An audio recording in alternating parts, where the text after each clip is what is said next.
দুর্গাপুজোর প্রস্তুতি নিয়ে সাগরদিঘিতে অনুষ্ঠিত হলো প্রশাসনিক ভার্চুয়াল বৈঠক। দুর্গাপুজোর আর কয়েক মাসের অপেক্ষা। সেই প্রস্তুতি নিয়ে সাগরদিঘি ব্লক কমিউনিটি হলে দুর্গাপুজো নিয়ে প্রশাসনিক ভার্চুয়াল বৈঠক অনুষ্ঠিত হয়। এদিনের অনুষ্ঠানে সাগরদিঘির প্রত্যেকটা প্রান্তের দুর্গাপুজো কমিটির সদস্যরা উপস্থিত ছিলেন। মাননীয় মুখ্যমন্ত্রী মমতা ব্যানার্জি কি বললেন দুর্গাপূজার ভার্চুয়াল বৈঠকে, সেই দিকে নজর ছিল পুজো কমিটির সদস্যদের। এবার মাননীয় মুখ্যমন্ত্রী পুজো কমিটির উদ্দেশ্যে 1,10,000 টাকা বরাদ্দ করেন। সেই ঘোষণা শুনেই খুশি সাগরদিঘি পুজো কমিটির সদস্যরা। এদিনের অনুষ্ঠানে উপস্থিত ছিলেন সাগরদিঘি থানার ভারপ্রাপ্ত ওসি অভিজিৎ সরকার, সাগরদিঘি ব্লক সমষ্টি উন্নয়ন আধিকারিক সঞ্জয় শিকদার মহাশয়, পঞ্চায়েত সমিতির সভাপতি মশিউর রহমান, জেলা পরিষদের সদস্যা ভারতী হাজরা ও বিশিষ্ট ব্যক্তিবর্গগণ। সাগরদিঘি থেকে কুরবান শেখের রিপোর্ট, খবর মুর্শিদাবাদ। সিসিটিভি, ওয়াচ টাওয়ার সবই ব্যবস্থা করে রাখতে হবে। কার কি কাজ হবে পরিষ্কার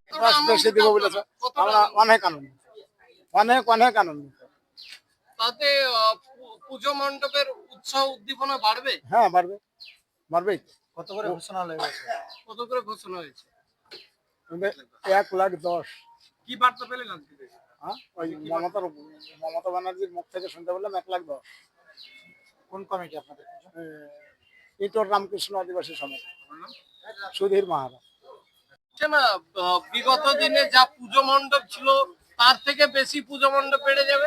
হ্যাঁ, বাড়বে, অনেক বাড়বে, বা আনন্দ হবে, প্যান্ডেল মানে উৎসাহটা বাড়বে, ডিজাইন হবে। মানে যে 1,10,000 দিচ্ছে, মানে কত কথা, এটা তো আমাদের এক্সট্রা পাওয়া যাচ্ছে, এই জন্য আর একটু উন্নত হবে, বাড়বে, দেখতে ভালো লাগবে। রাজ্য সরকার দিব বললো যে আপনার কি বললো যে এই দিন থেকে ওই বিশ্বকর্মা পুজোর দিন থেকে কাগজপত্র নথিপত্র জমা দিতে হবে বলে দিল। আর দশমীর দিন থেকে যেন পুরো নথিভুক্ত জমা হয়ে যায়। পুজোর আগে টাকা দেবে, পুজোর আগে পুরোটা টাকা দেবে। আমার সুভাষচন্দ্র মন্ডল, পিলকি। অনেক, খুব আনন্দিত। এবার ঘোষণা হলো 1,10,000 টাকা। গতবারের থেকে 25,000 টাকা বেশি। গতবার ছিল 85,000, এবার 1,10,000 টাকা। রাজ্য সরকারের পক্ষ থেকে যে সমস্ত পিছিয়ে পড়া এলাকা, সেই মানে এই যে একটা বর্ষা, বন্যা বিধ্বস্ত এলাকা, তারপরে একটা যে আমাদের যে দুর্গাপূজা আছে, দুর্গা উৎসব, সেই উৎসব একটু আনন্দ পাবে। হ্যাঁ, ওখানকার অধিবাসীরা প্রত্যেকেই একটু আনন্দ করবে। এই আর গ্রামের পুজোর চিত্র আমরা অন্যরকম দেখতে পাই, কিন্তু টাকা পাওয়ার পর কি উন্নত হয়েছে বা অবশ্যই অবশ্যই অবশ্যই। দেখুন, শহরের সে বিলাসিতা না থাকলেও এখানে গ্রামে আন্তরিকতাটা থাকে। হ্যাঁ, আন্তরিকতা থাকে, আন্তরিকতা। আমাদের মণ্ডপের নাম হচ্ছে হুঙ্কারহাট সার্বজনীন দুর্গা মন্দির কমিটি।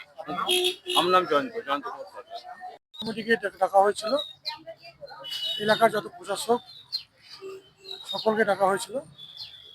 আমরা এর আগে বছর 85,000 টাকা ধার্য হয়েছিল পূজা কমিটি, সেটা বেড়ে 1,10,000 টাকা করা হলো। এবছর আমাদের পূজা কমিটি মুখে আনন্দ হাসি ফুটেছে। তারা এই বছর আনন্দের সঙ্গে পুজো করবে, পুজো হোক আমরা সকলে চাই। কারণ আমাদের মানবিক মুখ্যমন্ত্রী সর্বসময় বলেন, ধর্ম যার যার উৎসব সকলের, এই উৎসব তারা তাদের মতন করে পালন করুন। আমরা আমাদের তরফ থেকে যত রকম সহযোগিতা করার আমরা করব, কারণ আমরা চাই শান্তি। আমরা সকল ধর্মের মানুষ যাতে ঠিকঠাকভাবে এলাকাতে চলতে পারি, ট্রাফিক ল অ্যান্ড অর্ডার সব ঠিকঠাক থাকে, এই অনুরোধটা আমি পূজা কমিটির উপর রাখবো। আর সরকার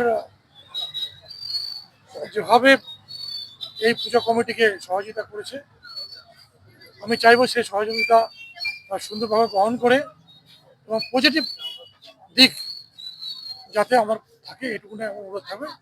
বাস।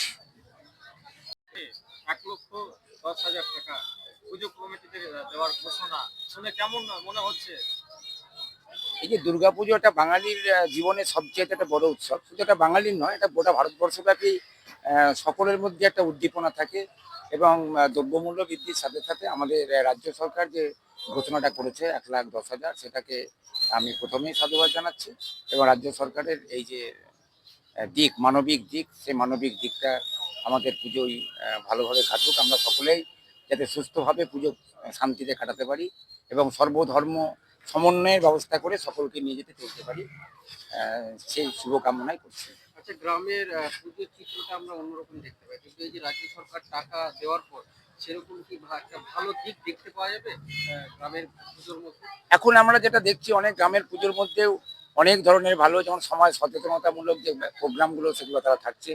এবং আমাদের যাতে আমরা সমাজের বুকে নিজেদের প্রতিষ্ঠিত করতে পারি, হারানো যে আমাদের ঐতিহ্য আছে সেগুলোকে আমরা যাতে তুলে ধরতে পারি। মানে ধর্মের সাথে সাথে যে মানবিক মুখ, সে মানবিক মুখও গ্রামের অনেক পুজোতে ফুটে উঠছে। সেদিক থেকে আমরা গ্রামের পুজোগুলোকে আর প্রাধান্য দিতে চাইছি, যে গ্রামের পুজোগুলো এখন খুব ভালোভাবে হচ্ছে। মঙ্গলচন্দ্র দাস, বালিয়া সার্বজনীন দুর্গাপুজো কমিটির একজন কর্মকর্তা।